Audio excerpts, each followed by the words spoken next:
hoy en día sería imposible, en el sentido de que tú hoy te enteras de todo. Es decir, el rey ni siquiera podría actuar así porque todo el mundo se enteraría. Incluso los más monárquicos dirían, oiga, pero ¿usted qué está haciendo? ¿Cómo está haciendo esta pobre gente? Porque al final siempre brota algo instinto humano. Entonces esa realidad, incluso hoy en día, sería prácticamente imposible. Desde la perspectiva, en ese caso, no del interés, sino de que la transparencia en la responsabilidad que decíamos antes está más Efectivamente, clara, claro. ¿no? Si es que al final, o sea, tú dices, en Madrid hay un retraso de cualquier tren. Y dice, no, es que esto, Ayuso, Almeida, Óscar Puente. Claro, dice, pues no sé quién tiene la responsabilidad. O sea, en el fondo, ¿quién es el culpable de lo que nos ha pasado? Es lo que pasa en Valencia. Con este modelo que te digo, todo el mundo diría, oiga, usted, que es el rey, y que podría haber enviado aquí a 20.000 efectivos y no nos lo ha querido enviar. Entonces, lo tienes muy claro. Ellos juegan, obviamente, en el sistema este en el que estamos, juegan con eso, con que aquí cada vez hay más instituciones, cada vez creamos los ministerios, y al final vives una vorágine de instituciones y de burocracia que no sabes muy bien, y dices, pero esto, ¿de quién es la culpa? Y dices, pues que no lo sé. Porque claro, la gente dice, no lo sé, no, cercanía es esto, pero esto no sé cuánto, pero eso es más. Dices, ya, pero es que, ¿de quién es la competencia? Queda Lo que pasa es que diluida. eso, hasta cierto punto, porque la naturaleza humana, instintos de descargar responsabilidades, también podría pasar en ese modelo. Quiero decir, el rey podría decir, no, es que la Cámara de Representantes o la de los Lores me vetó este presupuesto y no tengo No, porque fondos el último que dice es si se veta o no es él. Y más, luego también dice, bueno, ¿y qué pasa si nos toca el caso que has puesto un criminal? Claro que esto puede pasar. Sí. Bueno, y soy partidario del tiranicidio.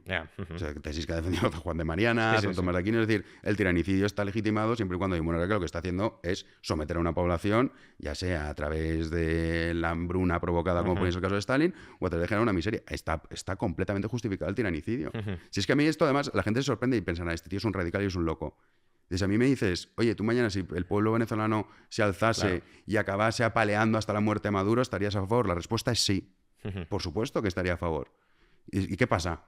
No, la violencia, es que no puede ser. Bueno, no, en algunos casos como estos, que además estas tesis las expone de manera mucho mejor que yo Santo Tomás y Juan de Mariana, está legitimada. Es más, es necesaria. Rebelión contra el tirano de toda la vida. Efectivamente, justo.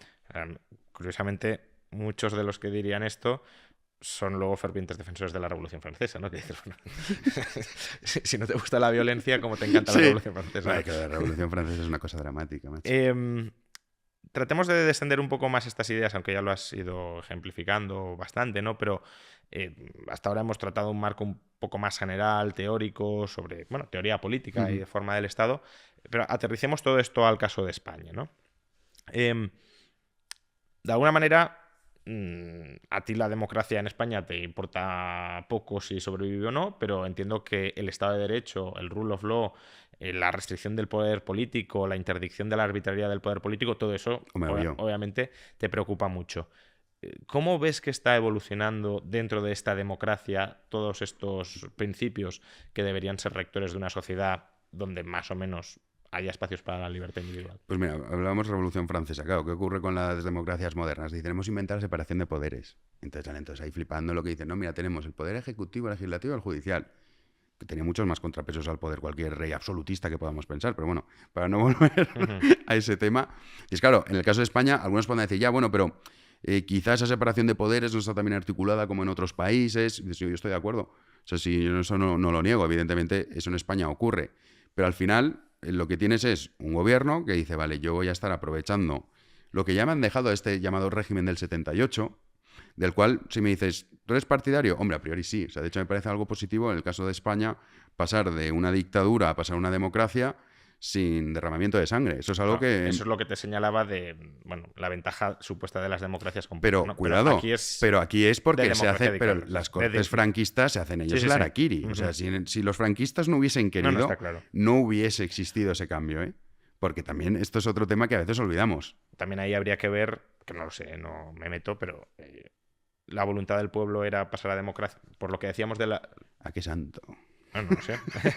No lo sé, no. No, pero bueno, se entiende que hay que modernizar España y tal y cual. Entonces, pues, con Torcuato Fernández Miranda a la cabeza, que es el guionista de la transición, pues bueno, se hace todo este proceso. Y dices, vale, ¿qué ocurre? Que lo que ocurre es... Pero entonces, perdona, sí. aquí hasta cierto punto estarías diciendo que las élites franquistas fallaron. No fallaron, se hicieron el harakiri. Dijeron, oiga, esto ya... Pero según tú, ¿se tendrían que haber hecho el harakiri o tendrían que haber ido a otro sistema distinto? Porque, quiero Hombre, decir, a mí me hubiese encantado que hubiesen puesto un sistema mixto, claro. porque hay mucho que añora el régimen franquista. No, yo no. No digo que sea tu caso, pero que el argumento es, fíjate la degeneración del régimen del 78 frente al régimen franquista.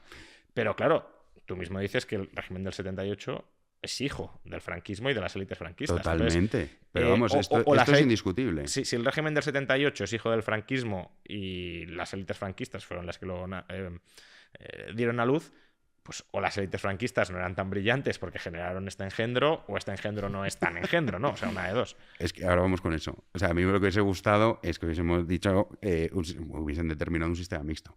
Me hubiese encantado. Obviamente no fue el caso. Ahora vuelvo al tema. Claro, tú piensas Torcuato Fernández Miranda y toda esa gente brillante que lideran ese proceso, en ningún momento piensa que la degeneración de la moral de la población va a ser tal.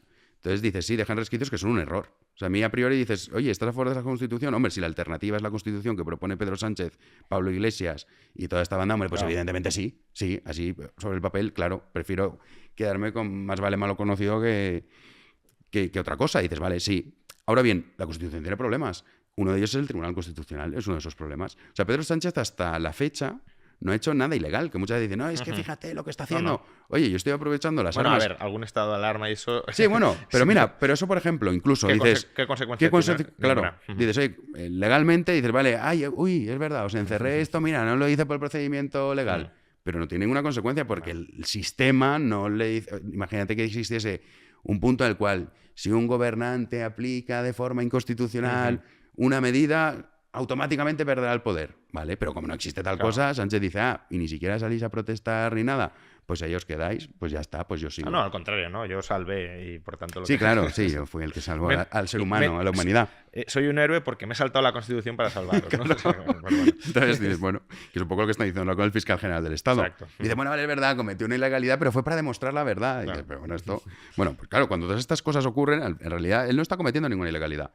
Entonces, a mí el régimen del 78 me parece que es positivo en el sentido de cómo se sale de esa dictadura. Obviamente, insisto, me hubiese gustado ver un sistema mixto, pero yo creo que culpar única y exclusivamente a un texto me parece absurdo. Es decir, la Constitución tiene fallos, por supuesto que los tiene. Tiene fallos que lo hemos señalado en numerosas ocasiones. Dices, pero la culpa en el fondo es de una población que tolera todos estos desmanes. O sea, si tú dices, oiga, ¿cómo que usted me encierra inconstitucionalmente en mi casa? No. La gente dice, bueno, fíjate, nos encerraron ilegalmente. Es más, aunque hubiese sido legal. O sea, una población que toleró la auténtica locura que fue la pandemia, es que un pueblo que está muerto. O sea, es como el caso ahora cuando pasó lo de Valencia, que dices, no, yo estoy bien, si necesitan más recursos, porque decían, no, es un bulo, no ha dicho ayuda. Vale, si necesitan más recursos, que los pidan. Un pueblo que ve eso y no sale a quemar la Moncloa, dices, porque es un pueblo que está muerto, macho. Dices, pero como, o sea, entonces al final, la culpa no es de un texto, es absurdo. O sea, tan estúpido sería decir eso como decir que si mañana tú traes la Constitución, yo qué sé, del país que más te guste, el más desarrollado, dices, mira, somalíes, a partir de ahora está su Constitución, se van a convertir en Suiza. Pero esto, ¿qué estupidez es? Este ¿no? es un ejemplo que al profesor Bastos le gusta mucho citar y que creo que es muy, muy, muy claro sobre esto, ¿no? Que Kemal Atatürk, cuando crea la nueva Turquía, implanta el Código Civil suizo en Turquía, y eso significa que Turquía se convirtió en Suiza porque la ley básica sobre contratos, propiedad, etcétera, era la Suiza. Obviamente no. Igual que ahora Turquía, la degradación que está viviendo por parte de Erdogan, oye, la inmensa mayoría de los ciudadanos desgraciadamente están a favor de esa degradación. Claro. Entonces, a mí culpar al régimen del 78 me parece que es injusto, que por supuesto, como digo, la Constitución es imperfecta, eso es indiscutible, porque no existe tampoco la Constitución perfecta. Sí, pero el punto es, oiga, mire usted también a la sociedad en la que vivimos. Tenido el ejemplo que hemos mencionado antes, ¿no? Imagínate que tienes una Constitución donde pone coto absoluto a casi cualquier arbitrariedad del poder político, pero si luego se salta la Constitución y no hay consecuencias, pues qué más te da, ¿no? Claro.